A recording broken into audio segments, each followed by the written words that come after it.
Good. All right, welcome back to part 3 of our supersized season preview blowout for Rutgers football. In the previous 2 episodes, if you listened along, if you haven't already, please go out and listen to them. I think it'll provide a lot of context for what we're about to talk about. But this is part 3 where we talk about the schedule and we talk about the predictions that we all think are going to happen this year with Rutgers football in terms of wins and losses. Before we get into that, this podcast is once again brought to you by Night and Day Apparel. Get ready for the football and tailgating season with Night and Day Apparel. Our apparel is designed to keep you comfortable and stylish from pregame excitement to the final whistle. Whether you're grilling in the parking lot or cheering from the stands, our high-quality gear has you covered with unbeatable comfort and team spirit. Use our promo code Rutgers Rivals to get 10% off your purchase. Score big this season and keep shopping with Night and Day Apparel.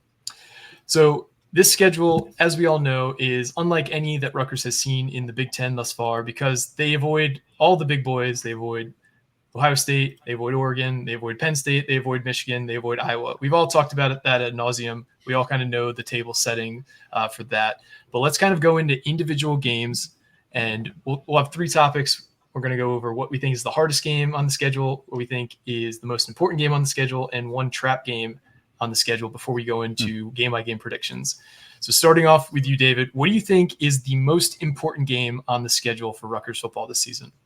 The most important game on the schedule for Rutgers this year? That's a really tough question because I think games they could lose, and if they rebound with a win the next week, it would be big. I think the most important game is actually going to be that Minnesota game coming out of the second bye. And the reason I say that is because I think Rutgers has to win that game. I think Rutgers should win that game. Rutgers has proven they have done a good job always when they're coming off of a bye or an extended break, whether it be a bowl game, season opener under this coaching staff. I just think they have to win that game because all those last 4 games are winnable. And if you come out of that with a loss, then that might really sour either a chance at a bowl game or trying to have a special season. Yeah, I think that's a really good choice. I'm going to go with Washington on Friday night, short rest, Big Ten home opener. That Virginia Tech game is a really difficult game in Blacksburg. I personally think Brent Pry has had the Rutgers game scheduled for a long time. They have pretty much every starter back on both sides of the ball. I'm not saying Rutgers can't win that game, but that's going to be a very, very difficult game to win. And then after the Washington game, you go to Nebraska and then Wisconsin at home. So things get real very quickly. I do think the Washington game, I think too many Rutgers fans, to be honest with you, are kind of counting it as a W, pun intended, with Washington. But I think that if you lose that game, things could unravel pretty quickly. And obviously being on short rest, which Washington will be as well, but it's a blackout game. If you want to keep the momentum in terms of the fan excitement and just build some confidence back, let's just say, they do win that game at Virginia Tech. You have a chance to be 4-0 going into October. That would be massive just for perception and the confidence of the team. And then if you lose that game, if you then lose Washington, you're 2-2 going into a pretty tough stretch where you could go 1-3 in October. So I think that Washington game is the most important game on the schedule, just in terms of where it falls in the schedule and what it could mean for the rest of the season. I'm going to go in the same vein there, but a little bit different. I think Virginia Tech is the most important game. And the reason is similar to what Aaron said. You build up that 3-0 schedule there, and you won on the road against an old foe who's formidable. You take an L against Washington. I mean, we'll get into game by game, but I think there's a decent chance you split the next 2 games regardless. You build up that 3-win cushion and you lose Washington, it's not going to be good. A lot of fans think we can beat them. We can beat them. But you're 3-1 now. You still have plenty of time to recalibrate. You lose that game, and not that it's, some huge blemish that you can't recover from. It's a road game. It's a tough game. But you are now, you do drop to Washington or you drop to Nebraska. Now you're looking middling instead of building up this momentum. I think it's important to beat them early in the season. I think not only important to beat them, I think if it's a close game, it's important to decisively beat them. Line up the way we did against Northwestern and VTech last year, not necessarily dominate to the point that there's no doubt about it, because it's a road game. It's going to be a tough environment. But build some confidence that you're a Big Ten team. This is an ACC team for this tough stretch in the Big Ten. It's extremely important to go out there and take a tough game on the road to set yourself up at 3-0, to take whatever ebbs and flows the Big Ten schedule is going to offer you. If you drop that VTech game, things are a lot tougher against Washington and beyond. So I think we got to go in there and win that. Yeah, I think Virginia Tech's probably the toughest one. It's the most important game because like you said, it's just kind of echoing what everyone else said. Basically, you lose that game, and then all of a sudden morale's down. Everyone's like, "Oh, well, we can't even beat this middle of the pack ACC team." But I know they're not really middle of the pack; they're more towards the top of the ACC this year, I guess. But you lose that game, and it just kind of hurts everything from people showing up in the stands. I think that next Friday night be a little bit more empty than you probably previously expected. And then probably the trap game of the year would be that Washington game. If you do beat Virginia Tech, you're going to be riding an ultimate high. And then going into Game 4, it's a Friday night. You're going to have the crowd on your side. If you're 3-0, everything's going to be rowdy. Everything's going to go nuts. And then all of a sudden, you might just fall flat on your face. Yeah, so I'm gonna be boring and also pick Virginia Tech, but for a few reasons. One, it was a team that the team should have confidence playing because of how they performed last year. I mean, I don't expect another 19-point beatdown. We all kind of went into why that was for a lot of reasons. One, we played them the first game Kyron Drones started on the season. It was a team that kind of didn't have an identity, but as the season went on, Brent probably really established that. But if you look at some of the expectations for this team this year that I am in part responsible for kind of pushing, I think they're in line for a potentially big season.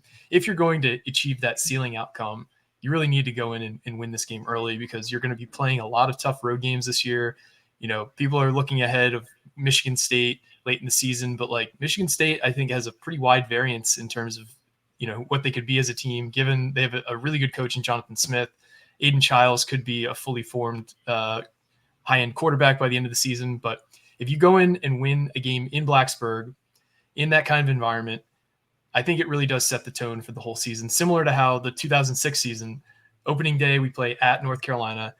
It was a pretty rowdy crowd. Like I know that Larry's got a connection to that team on the other side of things, but Rutgers went in and they won a really tough game opening season. Something North Carolina ended up being a good team by the end of the year, but that team was fairly even with Rutgers, and Rutgers showed the grit to finish them off, unlike the previous year when they started at Illinois and lost in a heartbreaker late in that game.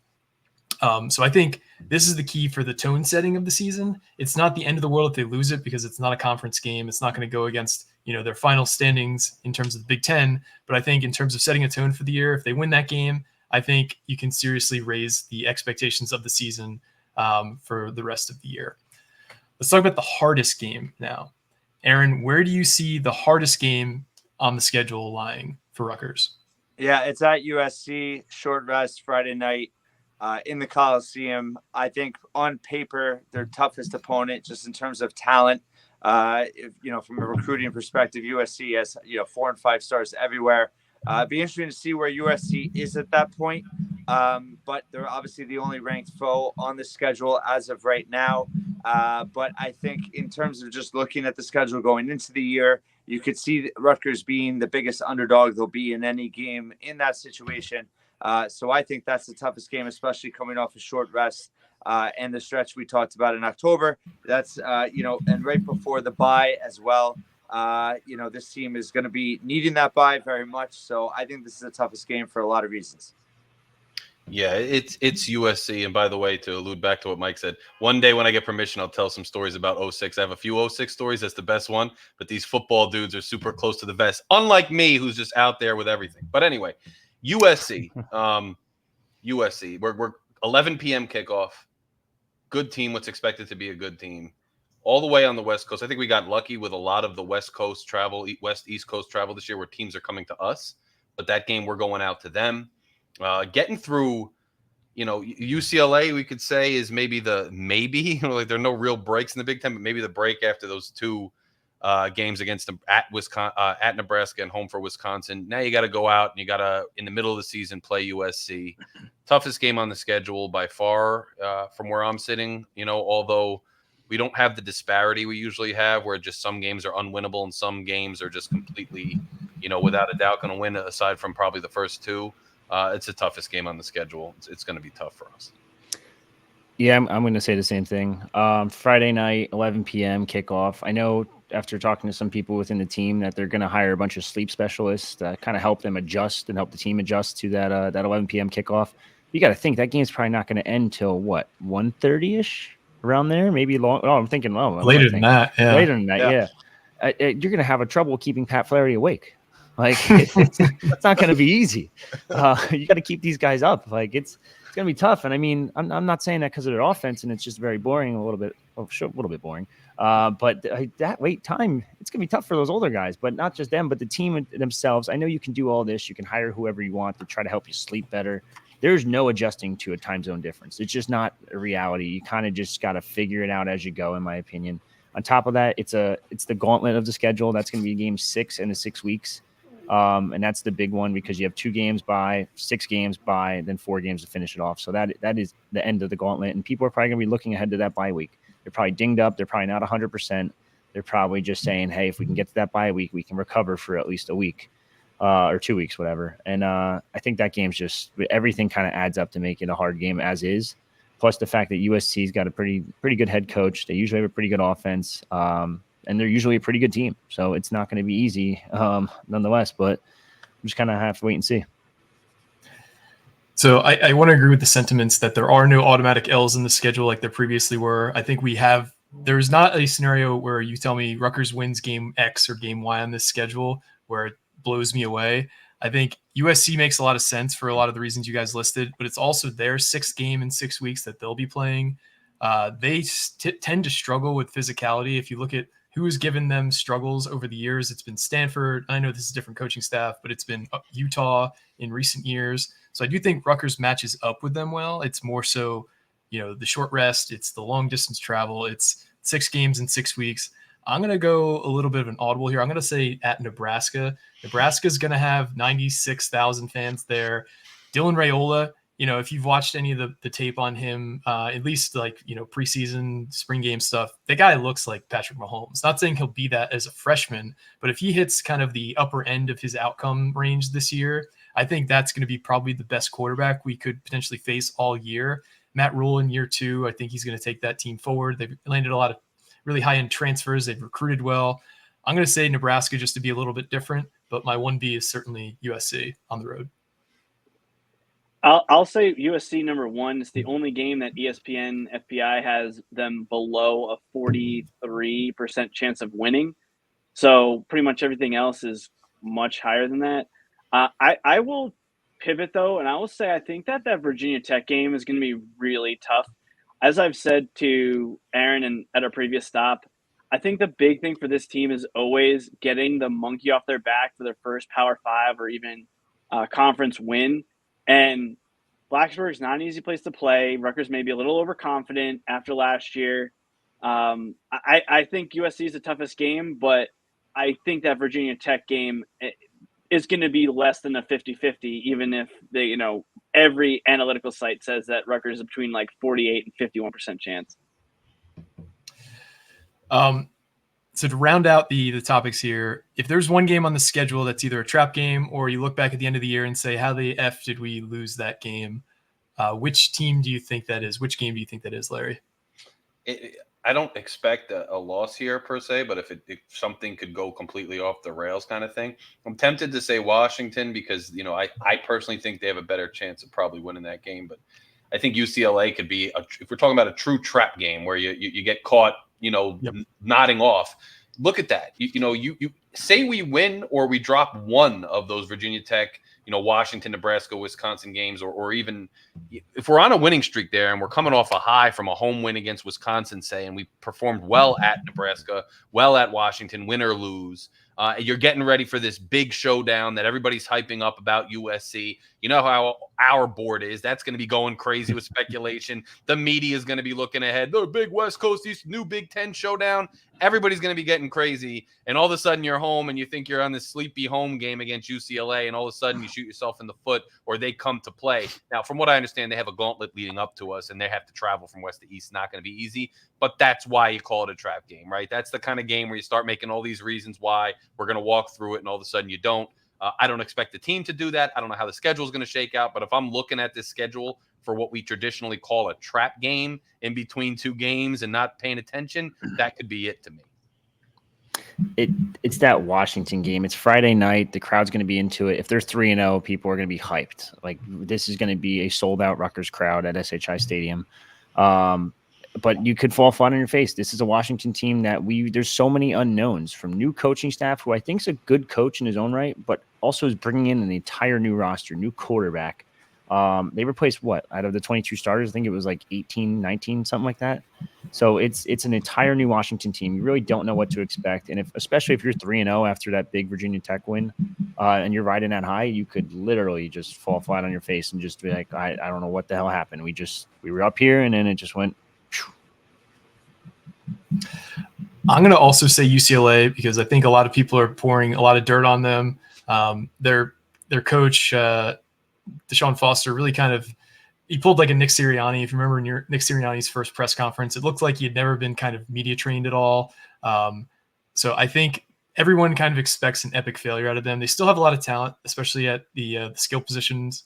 The quarterback, they have talent. That doesn't mean that they're going to perform well. But I think if you had to look at a game on the schedule, given where it's positioned, especially if you come off a big win over Wisconsin the following week, I mean, it is homecoming, so it'll be a good crowd, especially if Rutgers is kind of on a roll at that point. But Schiano has kind of had those kind of games in the past, not so much recently.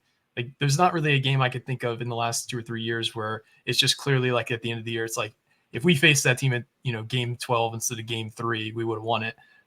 So maybe he's exercised those W2F games a bit, but I'm going to say UCLA is my game. I hope you guys still have me here. Yep, you're still here. Yep. I think it's between that UCLA game and the Illinois game. Illinois, I pulled up my Lindy's preview here just to check, because Illinois has a stretch where they have to face at Nebraska, at Penn State, Purdue, Michigan, at Oregon. And then a few weeks later, they will have regrouped before they play Rutgers. I do think Schiano has the advantage against other Big Ten West style ground and pound coaches, but I've seen Rutgers lose to Illinois in some pathetic showings, and it's either UCLA or that game. And so to me, I mean, those are two games where I think they really should win, barring some bizarre situation. So that's why I would say, since you guys said UCLA, I'll take Illinois. These are all good answers. Sorry, Mike. Go ahead. These are all good answers. And I think, UCLA is probably the best one. But being such a veteran team on homecoming, I'm not as concerned with that. But if they are 5-1 at that point, could be. But being the elder statesman of the group, I'm going to be paranoid, and I'm going to say Akron, because Schiano said on Monday that you're going to see a lot of new faces playing against Howard, which I'm going to also parlay into probably thinking that's going to be the case against Akron. No one on this panel, I'm confident in saying, is going to pick them to lose against Akron. No Rutgers fans expecting them to lose against Akron. It's a MAC opponent. You never know what's happened. We've seen Rutgers faceplant against MAC opponents in the past. So for me, a true trap game in terms of the game no one would expect them to lose. That Akron game for me is the one that I probably will worry about starting Friday morning.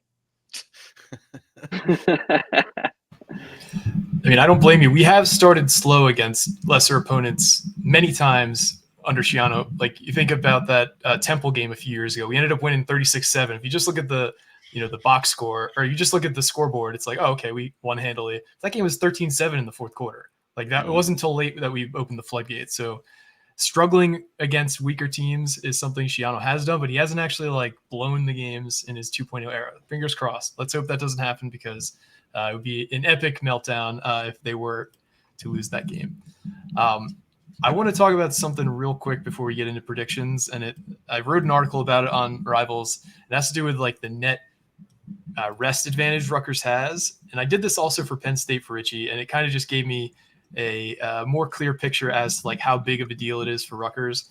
So some top line items that I think are important. Rutgers does not face a single team coming off their bye this entire season, which is not common and is a huge advantage when you're talking about, especially in the middle of the season, when you're facing a team coming off their bye who can install more of their playbook, who can get more into, training their the younger players. It's just a huge advantage.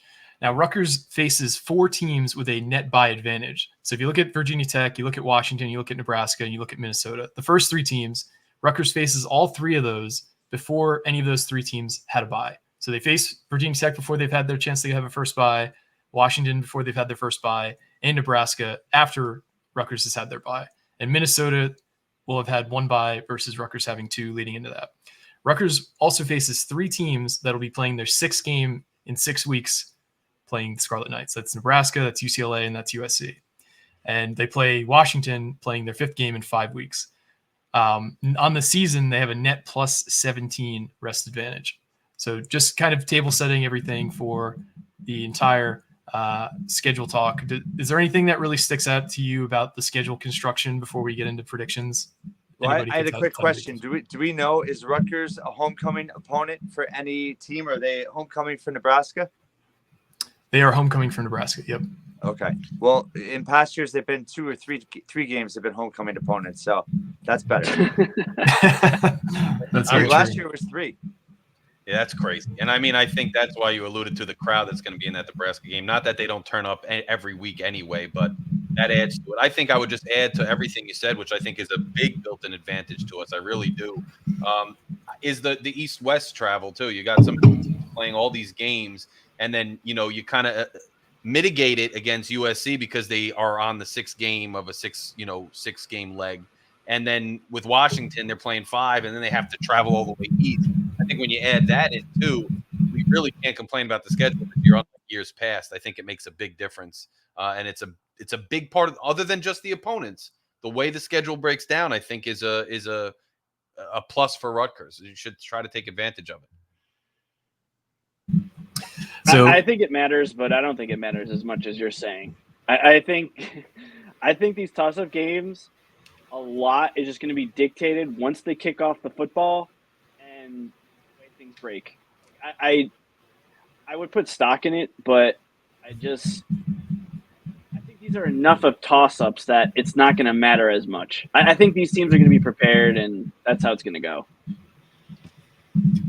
David, as somebody who's probably played more football than any of us, and I don't want to speak for anybody in the room, but I think you're the person who's got the most football snaps, both from a coaching and playing perspective.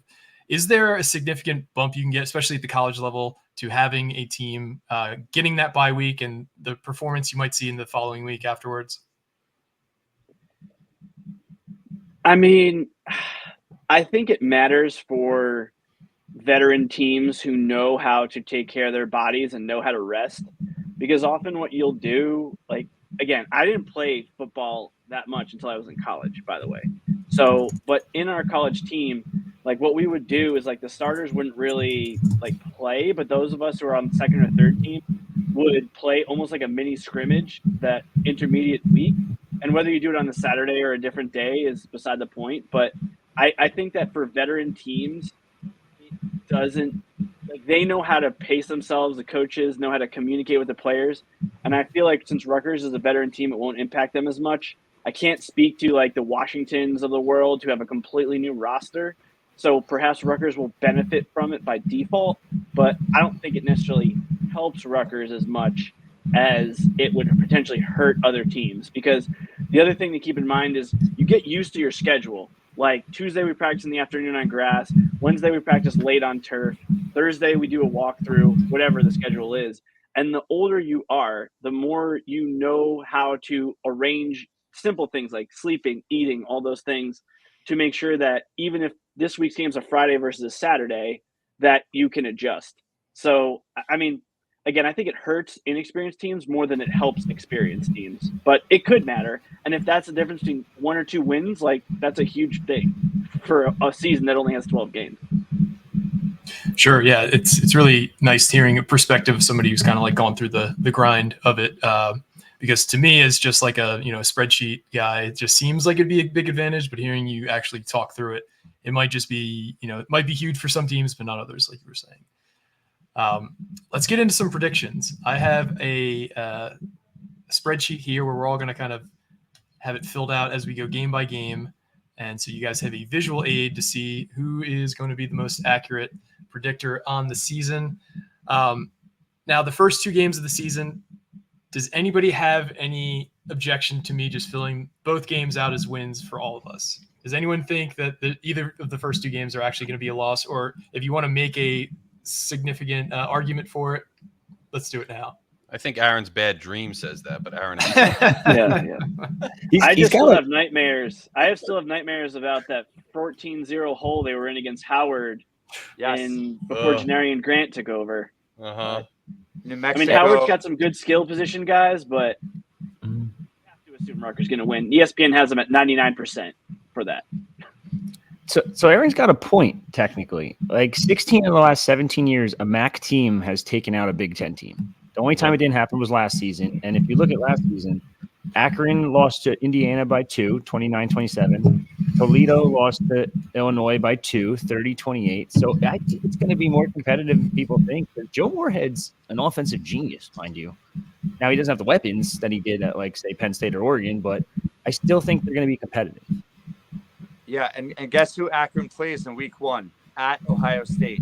So that could be a positive for Rutgers because maybe they just come in walking wounded from that game, or they could come in with some confidence as well. So I think that could go either way. I think obviously worst case scenario, it's a disaster. Players get hurt or certain key players are missing. I think that's kind of the X factor in how close that game could be. And again, Shiano alluding to that today, I thought was a little concerning.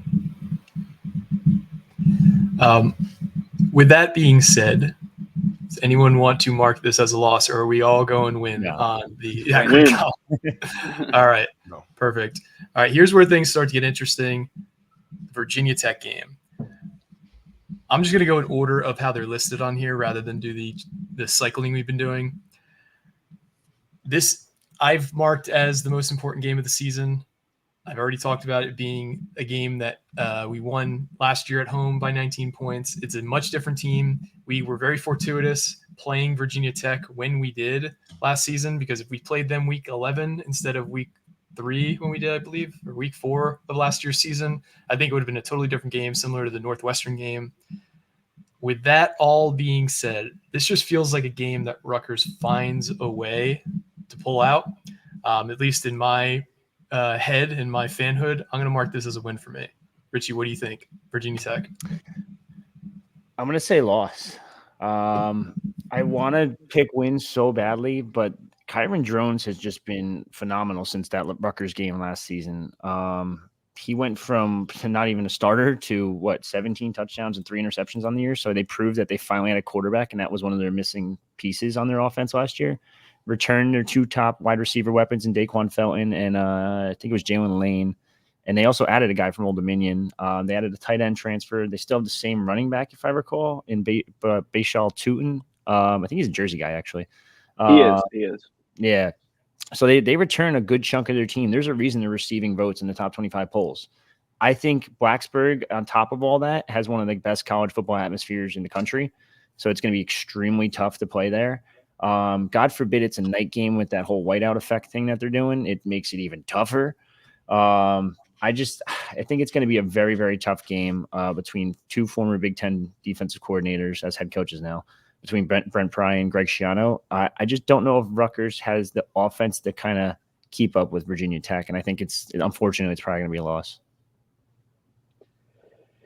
Well, first I'll say I hope to be at this game. Hopefully we'll have a good contingent, like attended the Rutgers-Wake Forest basketball game last year, but I unfortunately think it's going to be the same result. I'd say it's 50-50, but I'm going to give Rutgers a loss here, even though fun fact, I'm pretty sure the Virginia Tech offensive coordinator was the co-OC at Penn State with Soraka in 2020. I definitely would give Rutgers the advantage at OC, especially I think it was a good point one of you, Richie or Mike, made last year. How did they not realize Kyron Jones should have been their starting QB? Like that coach should have been fired immediately after that. But beyond that, I mean, I just think the luck is eventually going to hit Rutgers with this streak of beating non-Big Ten opponents, and this is a tough place to play. And then I'll go to my tiebreaker factor here, which is I always put stock if you played a quote real team or whoever's played the highest level of competition. And because Virginia Tech will have played Vanderbilt, who's a lesser SEC team, but an SEC nonetheless this weekend, I'm going to mark it as a loss, even though perhaps we watch Vanderbilt kick their butts this weekend and Richie and I want to change our prediction.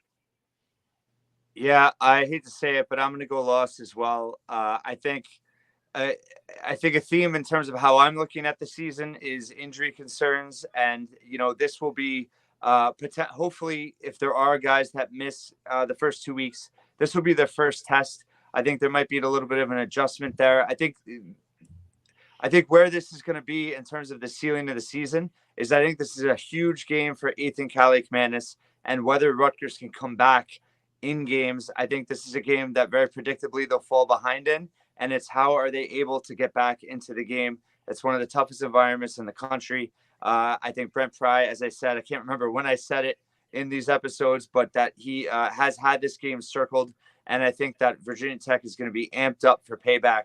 So I think it's going to be a very tough game for Rutgers to win, and I think it's their first loss of the season. Virginia Tech is going to have it circled. Virginia Tech improved a lot last year after they played us. Good quarterback play, good coaching. But we're coming off a bye. We had 2 games before that to work out the kinks and get ready. We're going to have guys. I'm telling you, there's going to be guys banged up these first couple weeks. And we're going to be like, what are we going to do when they're coming back? I think you see a good amount of those guys come back for Virginia Tech. And this is a game where, look, this program wants to get over the hump and get where it wants to go.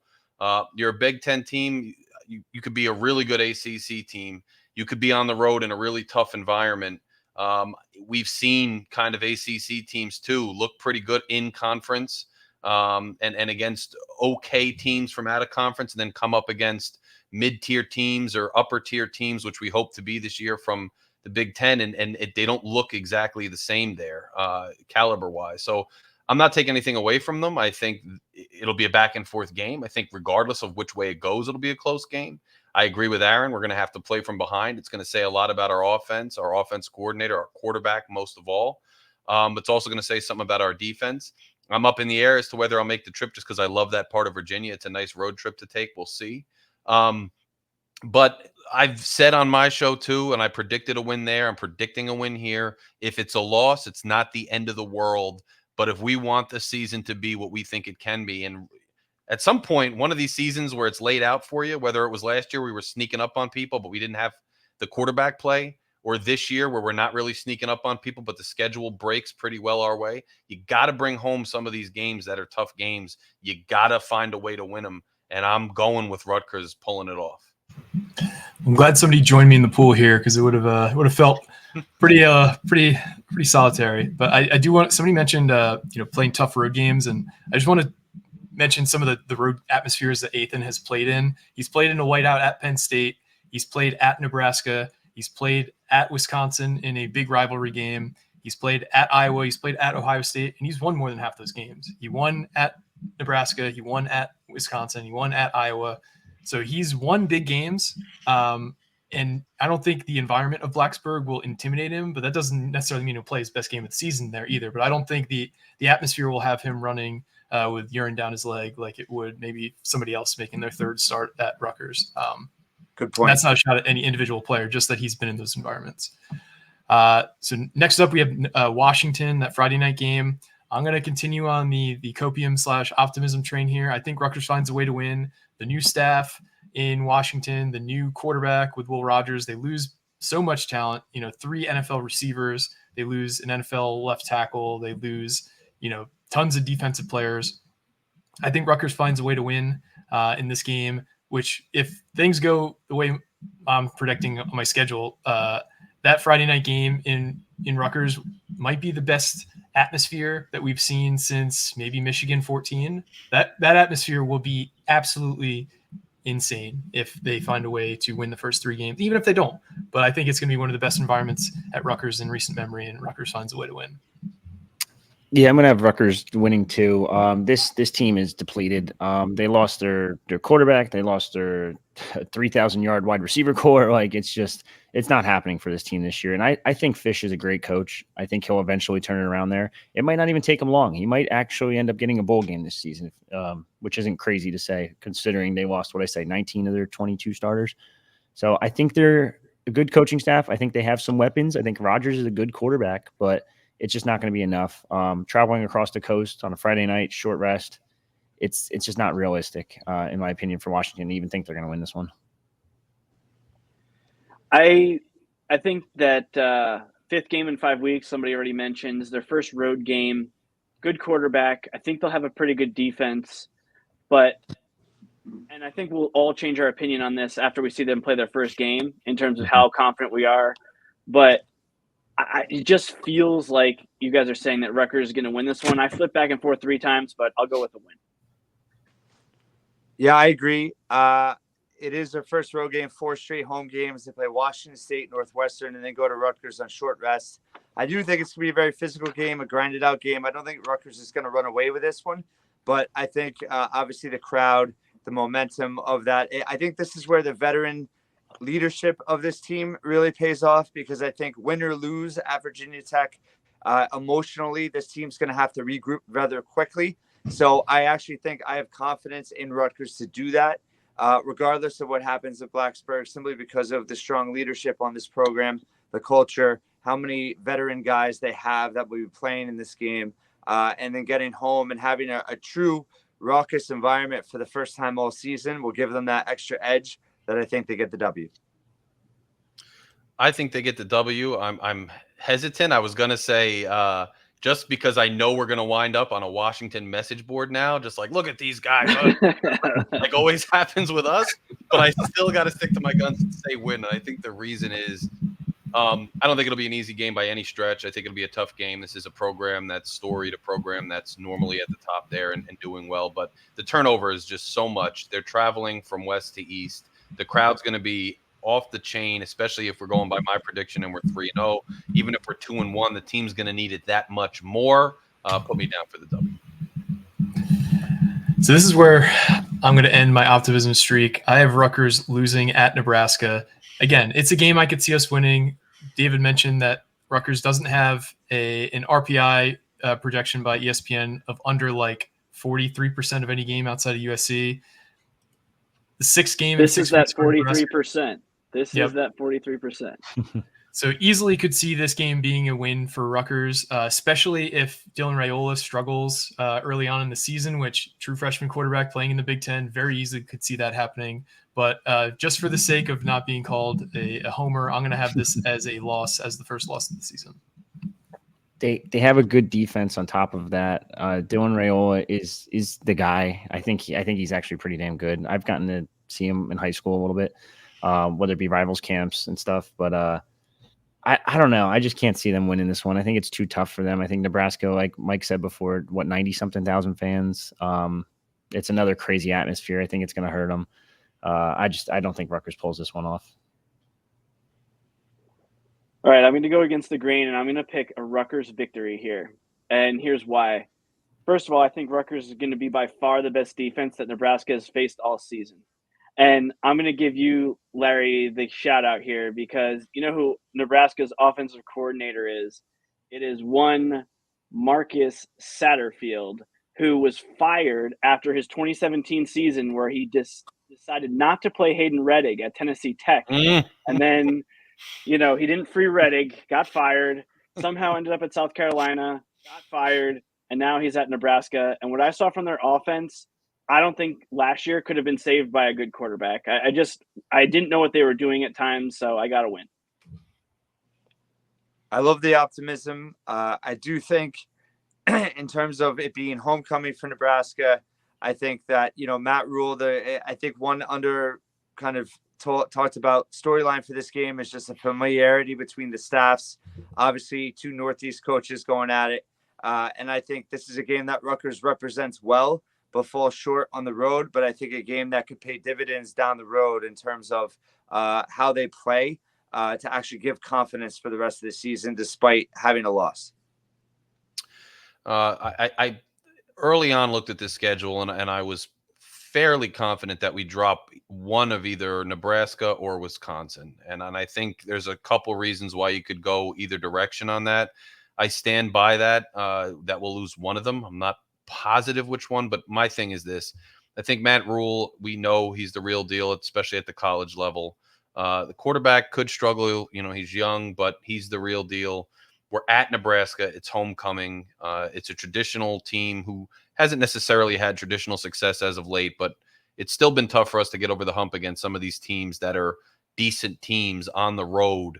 They're going to have a packed house. And if we're coming off the high that I think we're going to be coming off based on my predictions, and now we're going on the road, I think that's a time where we might come back to earth. But similar to what Aaron said, that could build and bode well for the rest of the season because it's a lesson we'll have to learn and reflect upon. I'm giving us a loss on the road. So next up, we have a home game against Wisconsin. Rutgers obviously has never beaten Wisconsin as a Big Ten team. I think they break that streak this year just because I think Rutgers is just such a senior-laden team.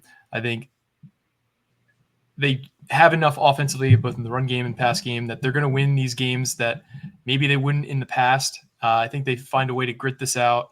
I think they're able to find a way to I think Wisconsin's still in that like weird teenage like puberty stage of trying to adapt from like a smash mouth run game to a pure like air raid offense under Longo. I don't know, like we said earlier, if that's going to work out. But I see Rutgers winning this game. Wisconsin's breaking in a new quarterback again this year. So I think Rutgers finds a way to win against Wisconsin. I mean, speaking of quarterbacks, I'm very anti-Tyler Van Dyke. I just think he had that one good season like 2 years ago, and he's still kind of riding that high. I don't think he's going to be that good for them. On top of that, their defense isn't really the best. There was 9 times last season where they allowed quarterbacks to hit on over 62% of their passes. And if you look among those quarterbacks, one of them was Jaden Daniels, of course. Another was Cam Ward, both good quarterbacks, but the rest were kind of meh. And I think if Athan's able to complete his passes like we think he's going to be able to, on top of Kyle Monanga's run game, I think this should be a win for Rutgers. I'm going to go the reverse. I'm going to go with a loss. Rutgers just has not beat them. I'm higher on Van Dyke than you. I probably watched more of his time when I was living in Miami. I think that they have good coaching at all 3 levels. Their best defensive players, they lost a lot of guys, but Holman and Wohler, who are their 2 most important, are back. Malusi's back, who I think is a good college running back. Prove it to me, Rutgers. Proves me wrong on this one, but we have never been close with Wisconsin. I hope I'm wrong. Yeah, this is a tough one. I think this is one of those where it really can change the ceiling of the season in terms of what Rutgers needs to do. But I think this is going to be a really close game. But I actually see it as a loss also. I think physicality-wise, Wisconsin, it's always a tough game. Rutgers obviously kind of, let them off the hook last year in Madison. It's certainly a game those seniors want to win. I think the crowd should be a great crowd for this game. I think it's going to be another close loss that, again, I think is something that I guess my theme of this team is I think you're seeing a different start to the season than last year. And I think a lot of people have kind of underestimated this 4-game stretch with Virginia Tech, Washington, Nebraska, and Wisconsin. And I see another loss here.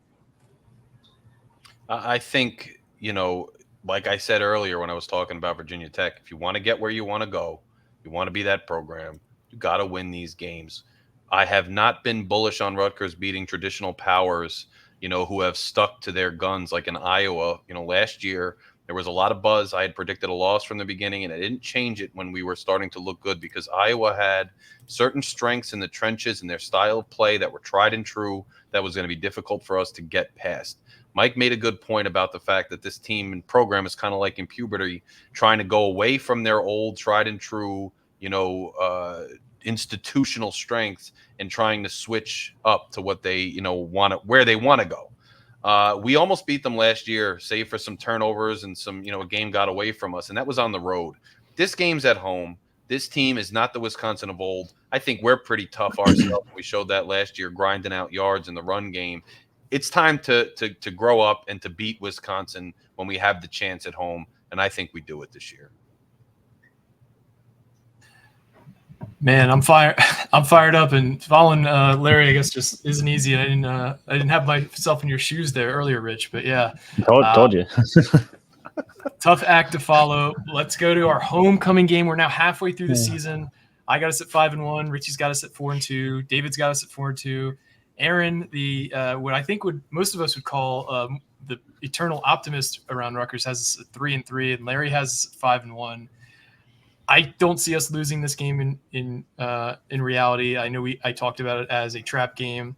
I personally think UCLA is going to have a really tough time. I think they might be in line for the worst team in the Big Ten this year, given their coaching changes so late in the process. Sean Foster's a first-time coach. Their talent is a pretty steep drop-off from last year. I think Rutgers wins this homecoming matchup against UCLA, and it sets up one of the biggest games in Rutgers history, especially in the Big Ten, that Friday night game against USC on the road. And that's supposed to be one. Sorry. Geez, putting a loss already. Yeah, no, Foster, new head coach. I know he's got Eric Bieniemy running his offense. Do we really know how good Eric Bieniemy is? No. That's the big question mark. There you go. They're also losing 2 pass rushers that combined for 21 sacks in total last year. That's going to hurt their defense a ton. New head coach, guy that's never been a coordinator before. New/old quarterback in Gravers. I forget which one it is, but either way, I mean, he got replaced by Dante Moore pretty quickly in the season. Now he's back as a starter again. There's just too many question marks about this UCLA team. I think Mike's right. I think they're going to be one of the worst in the Big Ten this year. And I think they'll just preach it's transition phase. It's a transition phase. Just give us time, which, I mean, you kind of have to, I guess, if you're UCLA, because you can't afford to keep firing coaches like this. Or, losing Chip Kelly like that. Yeah, I got to win. I mean, the Bieniemy factor is interesting. They had a really good defense last year. Pretty much all those guys are gone. Rutgers better win this one. Kyle Monunga is not going to let Rutgers lose to Jalen Berger and UCLA Bruins. I forgot about him. On homecoming. I think they bounced back after a disappointing loss the week before, and they beat the Bruins pretty handily. They don't fall into the trap. They beat UCLA and take care of business. No, that's not a foreshadowing of my prediction. Is that in LA? Is USC in LA? Oh, is UCLA in Los Angeles? I'm just making sure. Well, it's in Westwood. It's in Westwood, which is part of LA. Oh, I thought you were making a joke. Yeah, see, Aaron got it. Yeah, there we go. At the press conference, Right. He said, if you didn't know, we're in LA. We're moving slow today. Yeah. So Rutgers will have its 6th game in 6 weeks at USC. As I previously mentioned when we were talking about the general schedule, USC has struggled with physical teams the last few years not just the last few years, but under Riley. I think USC is also going to have a really hard time adjusting to the rigors of playing a Big Ten schedule. I think they could adapt by the time they play Rutgers, but they'll also be playing their 6th game in 6 weeks. I just think the talent discrepancy and playing on a short week is going to do in Rutgers, but this game would not surprise me if they won, but I'm not going to predict that they win this game. I have Rutgers losing at USC before their bye week. Yeah, I'm kind of in the same boat. It's just a short week, Friday night, 11 p.m. I made a joke before about Flaherty staying awake, but I'm dead serious about that one. Like, that's a tough one. Like, it's going to be late. They're still a good team at the end of the day. I know they lost Caleb Williams. They lost a couple other pieces, but they're still a damn good team, damn good coaching staff. Mike said it before, there'll be adjustments to the Big Ten game, but I don't think those adjustments are going to happen versus Rutgers. I think they'll be fine versus Rutgers. I have USC winning. Well, having sat through the Fresno State game at Fresno State under similar circumstances, I'm going to go with a loss. The thing that scares me was when Schiano faces a quarterback and coach that are very good, and I just think that's what's going to happen in this game, especially on a short week. It is interesting. USC plays at Maryland the week before. after hosting Penn State. So they're coming home on short rest after an East Coast trip. Rutgers was home 2 weeks prior to that, obviously on their own West Coast trip. But I do think, yeah, it's a lot to ask. I do think Rutgers plays well, but I think they fall short, and there's just too much talent on offense for USC. Aaron brings up a point that gives me pause on this because of the travel, situation with USC I wasn't aware of. But at the end of the day, I mean, as much as I say we've got to go in and make things happen, sure we do. But, traveling to the West Coast, 11 p.m. kickoff, if we're riding as high as I've predicted thus far and doing, so well, we're going to come back down to earth at some point. I don't necessarily think this team's very good, but world beaters, I don't think so. I'm predicting a loss. So the only unanimous loss so far on the schedule through 8 weeks, I have us at 6-2. Richie has us at 5-3. David has us at 5-3. Aaron has us at 4-2 or 4-4. Larry has us at 6-2. We have a bye leading into the Minnesota game. I think this is a situation where Minnesota might be really on thin ice at this point as a team because, PJ Fleck had a lot of turmoil the last few years. He had that great 2019 season, but he seems like a guy who kind of hits a crescendo and has a really hard time keeping that momentum of a program. I think Ethan Kaliakmanis probably had this game circled on his schedule since he signed up to play for Rutgers. Rutgers has 15 days between the USC game and Minnesota. Schiano is very good after buys. Historically, I'm going to say Rutgers wins this game against Minnesota, and it might cause Minnesota to actually have to change in terms of leadership in their program after the season, similar to what we've seen in the years past. I mean, the storylines write themselves. PJ Fleck, coach for Schiano, coach Shiraka and Harris-Samiak, both coach for both head coaches. Corey Heatherman's now the DC at Minnesota. Ethan Kaliakmanis is now the quarterback at Rutgers.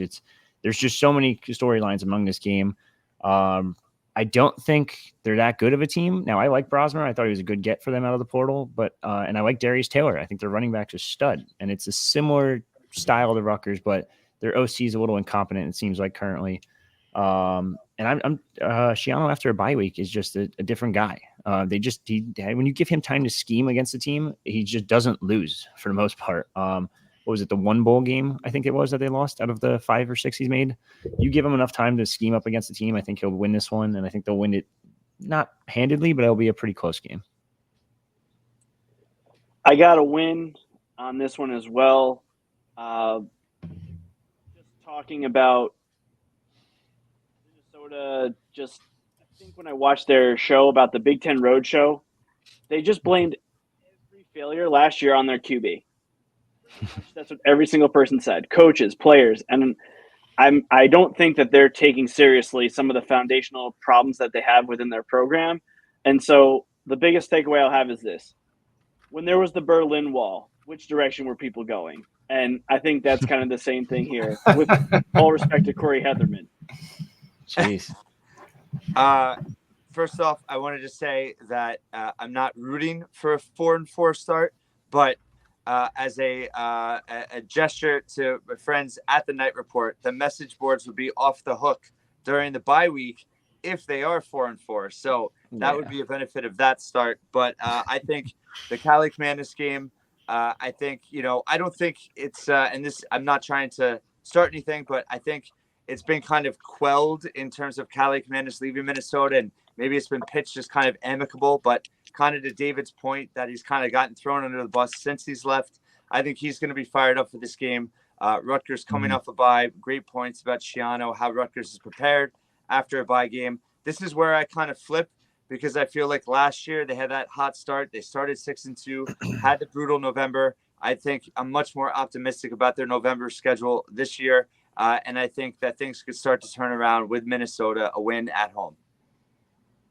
This is a team on the ropes. You guys hit all the points that needed to be hit. It's at home. We get the victory. It's a win. So now Rutgers goes on the road to a Maryland team that for years Rutgers was kind of neck and neck with them. But I think as the Ash era lingered on into Schiano, the separation started. Rutgers has typically struggled against Maryland in recent years. And it's like a few of you had said, they were one of the few pass-heavy teams Rutgers would regularly face. And it was kind of a change in style that would give Rutgers fits, especially late in the season. With that being said, Maryland lost arguably the best quarterback in program history. And I don't fully believe that he's the best in history because they've had some really good quarterbacks in the past, like Frank Reich and Boomer Esiason. But Talia, I think, is the all-time leader in terms of passing yardage in Big Ten history when you include some stats. Oh, you mean you didn't hear them say it 50,000 times last year during the podcast? Yeah. So I don't really respect Billy Edwards as a quarterback, who is their one guy in the competition for winning the quarterback job. And MJ Morris is a transfer in from NC State. I think Rutgers gets the monkey off their back here and finds a way to beat Maryland. Even though Maryland does have very good skill position players, I think Rutgers finds a way to win and continues the momentum of a really good season. I know you said this about the last one about if Rutgers wins, PJ Fleck might be on the hot seat there. I think Mike Loxley could be on the hot seat if and when Rutgers wins. They don't have an answer at quarterback. Talia's gone. You can't kind of ride the coattails of him anymore. If you're Mike Loxley, it's game over. MJ Morris isn't that good, and Billy Edwards is worse. He went 6 of 20 against Auburn last year. Like that's brutal. Like 6 of 20 is Gavin Wimsatt numbers. I'm sorry to keep bringing the guy up, but like these are bad numbers. They don't have a quarterback. They have a decent defense. I think their secondary is okay. Or I shouldn't say okay. Their secondary is actually pretty good, but their just offense is just so lackluster without Talia that I just don't think they're going to have an option to even score points this year, really. All right. Well, I hate the turtle more than anybody here, probably, but I think you're correct about the QB accuracy. I think Loxley needs a QB who's accurate to really look like a good offense. But I'll put this out for you. Rutgers has only beaten Maryland 3 times in the last decade. The first one, they had to come back from a 25-point deficit. The second, they had to beat a 5th-string quarterback who completed a touchdown pass that was called back for a penalty. And Rutgers held on in 2017. And in 2020, Rutgers had to get a personal foul on that wiped out an interception that would have iced the game for Maryland. So until they can just win, I got to mark it as a loss, as much as I hate to say it. Yeah, I think, that's some sound reasoning in terms of their lack of success against Maryland. Actually, to Mike's earlier point, at one of these episodes, in terms of Rutgers being in shootouts, we've seen some great Rutgers-Maryland shootouts in the past. I think this is going to be one of those. And I think in terms of, Maryland's at Oregon the week before, and I think that they could have a worse record than I have Rutgers at this point. And I think although Maryland has more talent from a recruiting perspective on the roster, and I think a bad matchup typically with their speed, I think this is a gutted out, senior laden victory on the road. They finally break through on the road this season, and they get to 6-4 with serious momentum going down the stretch. I kind of echo Dave here. I mean, we should beat this team. We could beat this team. I won't be surprised if we beat them. But I had us losing one of the last 4 games of the season. I just don't think we win out completely, especially with how bullish my predictions are in general. Maryland has out-recruited us in a lot of ways. I don't know that it translates without Tagovailoa still there this year. That being said, they just have a plethora of playmakers still. And until we can go and beat them, I mean, the last 3 years – it's teed up for us to at least be competitive, and we just get blown out of the water. I mean, until we do it, that's the loss I'm going with. It could just as easily be at Michigan State, but I'm giving it to them against Maryland. It could also be another trap game. You put Minnesota out of business, maybe PJ Fleck out of a job, and you're feeling high and you're feeling good, and you go on the road to Maryland, and all of a sudden, to a mediocre crowd, you lose. You can certainly see that. Heading into the final 2 games of the season, our final home game, senior day against Illinois. Illinois is a team that has kind of fallen off a bit in terms of, they've won some big individual games, like the 9 overtime game at Penn State the one year where Penn State, I think, was in the top 10. Brett Bielema is a really good coach, but I just think they don't really have the horses this year. I'm going to say Rutgers wins on senior day. Put them at 9-2, and I hope these predictions are correct because I look like a huge homer right now. I'm not going to go super in depth on this one, but they lost their 2 starting defensive tackles this year. I think you just kind of pound it up the gut with Monangai at this point in the season and just kind of run the ball, run the game out, run the clock out. I don't think it's going to be a crazy scoring game. I think it could be similar to their last matchup where I think it was 22-14 in a Rutgers victory. And I think it's going to be similar to that. Add in senior day, a little bit more momentum for the Scarlet Knights, and it's 3 in a row. So keep it riding that high. I mean, I know we're at the point where we're really losing grip on what will actually happen because so much can happen between now and then. But I'm just going to say win because just like I said, Shiano has struggled with that coach quarterback tandem. He doesn't usually struggle with facing other like-minded coaches unless they're Brian Ferentz. Or Kirk Ferentz, I should say. Brian obviously got the best of him last year, but Kirk is a good coach. But other than that, Shiano usually takes care of business against these like-minded coaches. Illinois is one of those programs I think Rutgers fans tend to think Rutgers is better than, but hasn't proven it really head-to-head in recent years. Obviously, a lot of that was with Ash. But I think this Rutgers team, above all else, is built for November and this schedule. And on senior day with this group, I can't see them losing. I think it'll be close, but I think they win their 3rd in a row and go into with a big opportunity in the last week. I'm going with a win. I think Illinois, if this season shapes up the way we think, which there's a lot to be discovered between now and that game, Rutgers should line up toe to toe and just be better than them at this point. And it's at home. So now we're at our final game of the season at Michigan State. I think this is where Rutgers falls in that final stretch. I think Jonathan Smith is one of the most underrated coaches in college football. I really like Aiden Childs as a quarterback.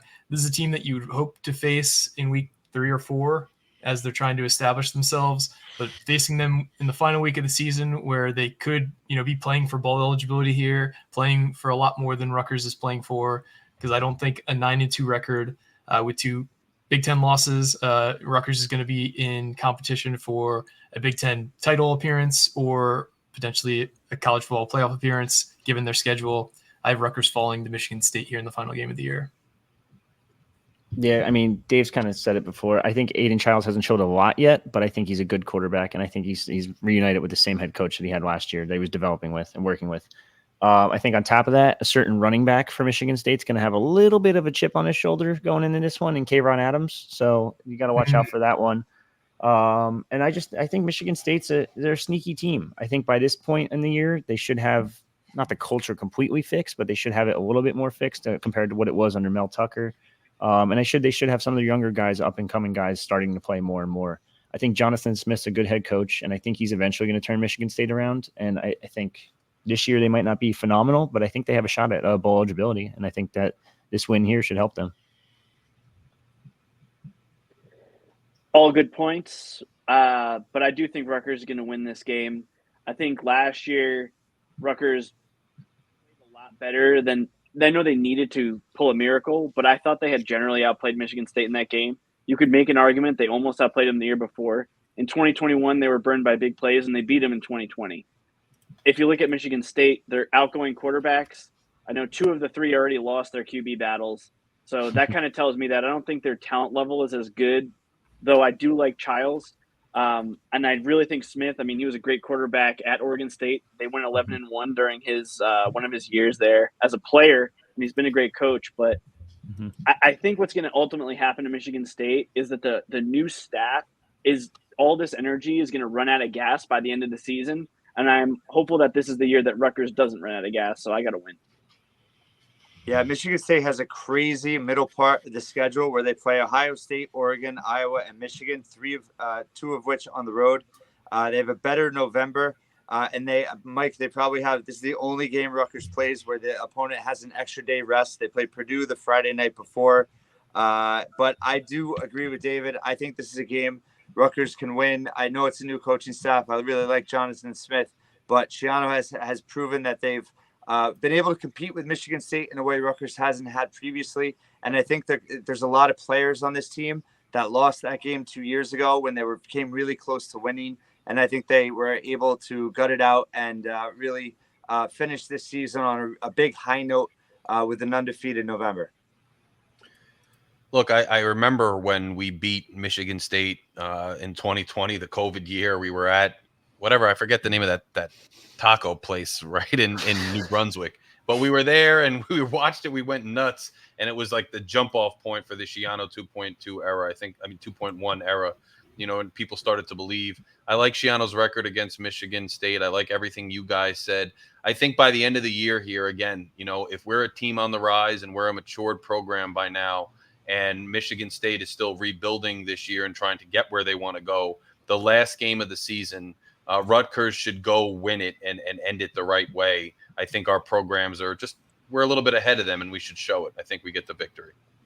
So, Larry, you don't think that Joe Rossi is going to completely shut us down as their DC or what? Oh, God, I forgot about him. Oh, remember those years? Sheesh. Sadly, I do. I think we all do, but geez. No, I don't buy the Rossi hype, no. Just sent a shudder down my spine. So the final record predictions, I got us going 9-3 and 6-3 in the Big Ten. Richie has us going 8-4, 6-3 in the Big Ten. David has us going 8-4, 6-3 in the Big Ten. Aaron has us going 8-4, 6-3 in the Big Ten. And Larry has us going 9-3, 6-3 in the Big Ten. So we're very consistent with conference record predictions.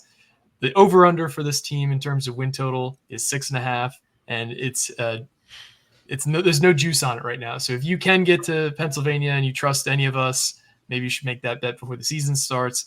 Is there anything in closing you guys wanted to touch on the schedule before we mercifully let our listeners stop listening to us for a little bit?